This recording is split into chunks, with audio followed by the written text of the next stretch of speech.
My name is Heather Wixon. I am the managing editor of DailyDead.com, and I am so excited for this next panel because the original Nightmare on Elm Street pretty much changed my life when I was a kid, and I'm so honored to be able to talk to these women today.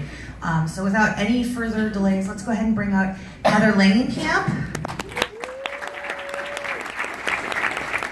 Amanda Weiss, and of course Ronnie Blakely, everybody.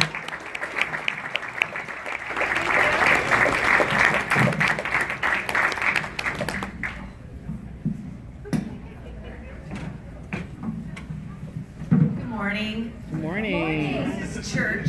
I know this feels like a church service. So everybody bow your heads. Opposite of church. So I'm going to start this a little differently than I normally do because I know you guys have probably talked about Nightmare a lot over the years. So I would love to start off by hearing about where your careers were before Nightmare on Elm Street and then how everything changed after Nightmare on Elm Street. So Heather, if we can start with you, I'm just really curious as to what this film did for you and how everything sort of shifted in your life. Well, I got my SAG card in Tulsa, Oklahoma. I was extra on a Francis Ford Coppola movie called, well, first The Outsiders, and then I got a speaking part in Rumblefish where I got my SAG card, which I didn't realize how lucky I was because it's very hard to get a SAG card if you're in Los Angeles and just starting out. So I went to college and I was at Stanford and I decided, well, you know, I have this SAG card. I'll just go to LA and just see if I can get some auditions. And I had a wonderful friend who was a casting director who helped me get a couple of parts. So I did like a TV movie of the week. I did some commercials.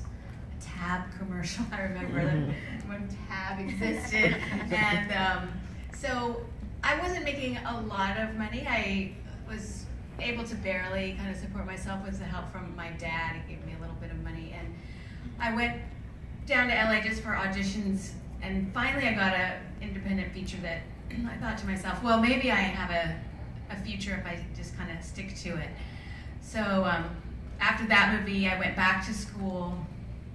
And, you know, I would fly down to Los Angeles for auditions, but it wasn't like I had a very good career going. And then I got Nightmare on Elm Street, which I think it was supposed to start shooting originally like in May, or it was supposed to start like in the spring, April, May of that year.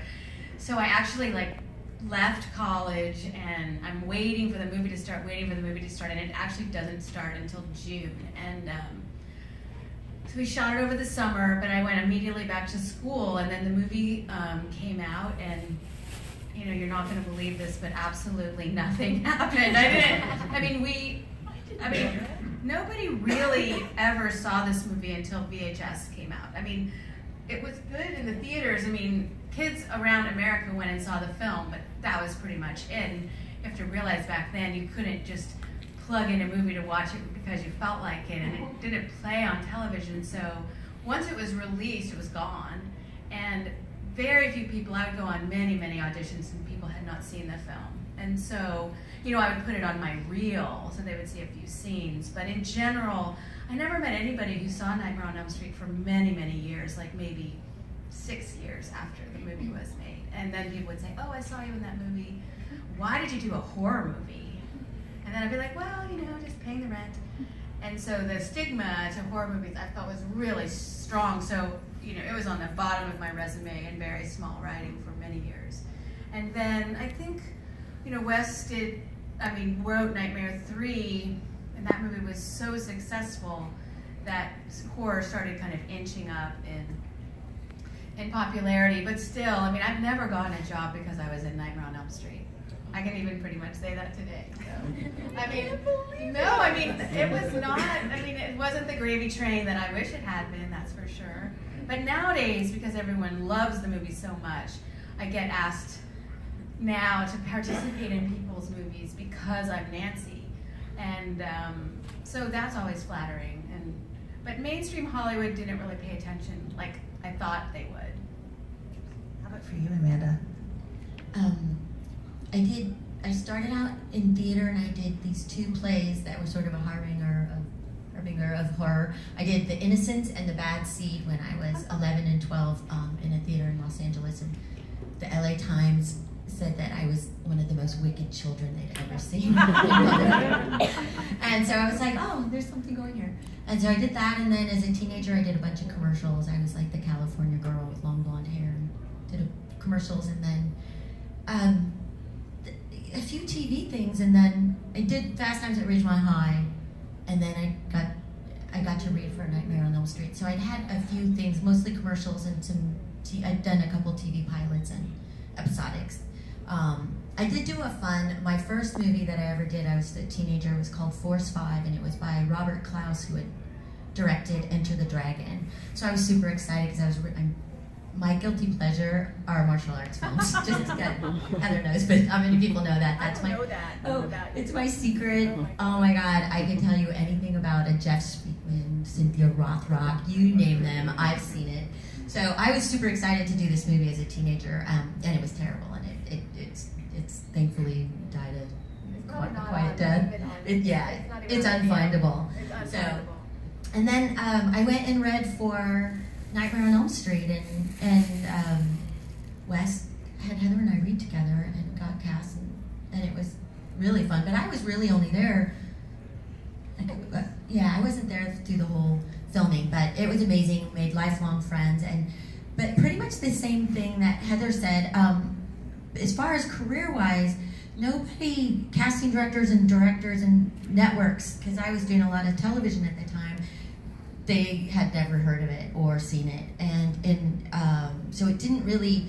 I did the same thing. I was like, oh, I was in this horror film, and now I'm like, yeah, I was in this horror film, but it was interesting because business-wise, people didn't respect the horror genre like they do now. Like, I think now it's a bona fide career choice. Yeah, and genre that people respect, and that it's well-directed, well-written, and all that, like how Wes always was. But so it didn't really do anything for my career afterwards. I still just like plugged along and plodded and like clawed my way to just keep it all going. But now, like older, the same thing. Like more people are asking me to participate in their films because of having been in Nightmare on Elm Street. So I'm super grateful for it. But yes, it wasn't like we were in Wonder Woman and all of a sudden it's like, they're stars! People were like, you were in what? And so, yeah. So, I know, it was a very strange thing, but now people respect it as it should be, so it's nice. For you, Ronnie? Hi, well, I'm older than the girls and played Heather's mom, Marge, in Nightmare 1. And most of my career, a great deal of my career was behind me. I had, my big thing had been that I'd been nominated for an Academy Award for the movie Nashville, Robert Altman's movie. And that had resulted in me being on the cover of Newsweek and traveling the world. That was a hit, but it was not as big a hit as Nightmare on Elm Street. But also I had done The Driver with Walter Hill. I had worked with Wim Wenders on 3 movies. I had worked with Sam Shepard on a show for Hammett, the movie Hammett. Sam and I played opposite one another. I'd worked with Bob Dylan on his records and tours and a movie called Reynaldo and Clara. So I had done a lot, or whatever, maybe some don't think it's that much, but I had done what I had done and done television shows too, and television movies and theater. So I had started in 1968 when I got out of Juilliard. I started in summer stock, and that's where I got my first card, was an equity card. Then I moved to New York and went into electronic music with Gershon Kingsley and Robert Moog, who made Moog synthesizers, and was in Carnegie Hall with Moog synthesizers. The first time synthesizers were ever in Carnegie Hall. Yeah, sang there. And then I remember I moved to LA on David Crosby's yacht. We sailed from Nassau to LA. What else happened? Oh, I joined a band called California, and we did the title song to the Columbia movie April Fools. And then I think then I got Oh, then I got a writing deal at A&M. Then I got my first record deal. And from the songs in that, which they desired to use in Nashville, the movie, which they did use, about 6 of my songs, and Susan Ansbach was playing the part that I ended up playing, but they decided to have me instead. So that started my movie career. And so John Saxon, who played my husband and Nancy's father in Nightmare, was, they called us veteran actors. And then they used us, John first and me second, to finance the movie for under $2 million.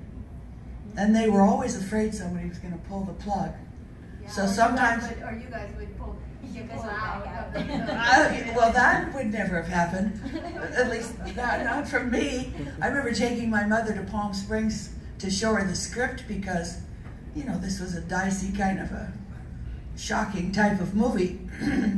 So I wanted to warn her about it. She's nice. She was a very nice Christian lady, and I didn't want to blow her socks off. But Mom, I think I'm going to do this movie, and she read it. She was, I said, well, I think it's going to be a hit. I remember telling that to my mom before we ever did it. So I did have some sense of it because I told Mom I'm doing it because I think it's going to be a hit. Then Heather and I worked together before we shot. We made mother-daughter scenes, and I realized something this morning that I wanted to tell you, but I'll just tell you now. I think my daughter based her relationship with me on Nancy. I think that's why she bosses me around. Mother, I hope that's not true. Nancy's not that nice to her mom. Well, but anyway. It was a typical daughter-mother. The teenage thing. And, the mother trying to protect, but, blundering. And anyway, we had fun. We really did. Yeah. It made Heather a huge star. And oddly enough, I think it went to #1. I think, when you guys say it didn't make that big a splash, I think Nightmare on Elm Street was #1. It made a lot of money. It made a ton of money. I was saying it didn't make a splash in my career personally. Oh, not I that don't the money, understand why, not that the movie didn't make a It splash. seems like it did.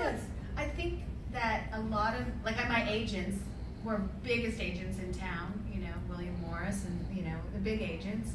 And I would repeatedly go in there to meet, and they're like, yeah, I'm so sorry I didn't see it. Yeah. And he's like, that's just not my kind of movie I want to go see. I'm like, I'm your client. It's just your duty. We were with the same agent. They're a triad. We were with the same agent. 2 of their people were in the movie, And they didn't not see it. one of them saw the movie. And they were beneath they them. were like the biggest agents in the city at the time, and could have really helped us by, Well, so we championing left it. that agency. Well, but, yeah. I saw it in Times Square. Have I told you this story a million times? Yes. But they probably haven't. Okay, well, I saw it in Times Square, where it was up on the billboards. It was #1, and there was a Kentucky Colonel right next to the theater. So everybody in the theater was eating chicken. So you can hear the rustling of all these bags, rustle, rustle, rustle, then rustle, rustle, rustle, then So anyway, I saw it with a theater full of people eating Kentucky Colonel. That's the best. And they loved it. It was sold out. I saw it in Oakland at a theater. It was probably like 80% African American, 20% white. In Oakland? In Oakland, and everyone was talking at the screen the whole time. Yes, they were like, yes. Marge, you get that bottle. You take it up. You get that bottle. Look out! Look out! And it was hilarious, but I didn't catch all the subtle lines, beneath. Everyone was so loud. So then later, I went and I saw it. I think, that was the first theater I saw it because we saw it together, at a screening at Warner Brothers. So that was the first time. I finally watched it all the way through for the first time, sitting between these two here in Chicago at the Outdoor Theater 10 years ago, because I could never keep my eyes open when Amanda's bag got dragged out and the worm crawled out, and when Johnny got bloodied up to pieces in his room, and and these things with Heather, I had to shut my eyes. I tried not to let anybody know, but I sat there like this and just went, so nobody would make fun of me. But now I finally could watch it, sitting between the two of them. That was fun. That was the best time. Yeah, we had a great That was the best time I've ever watched it, was sitting between the two girls. And I was actually here for that. Having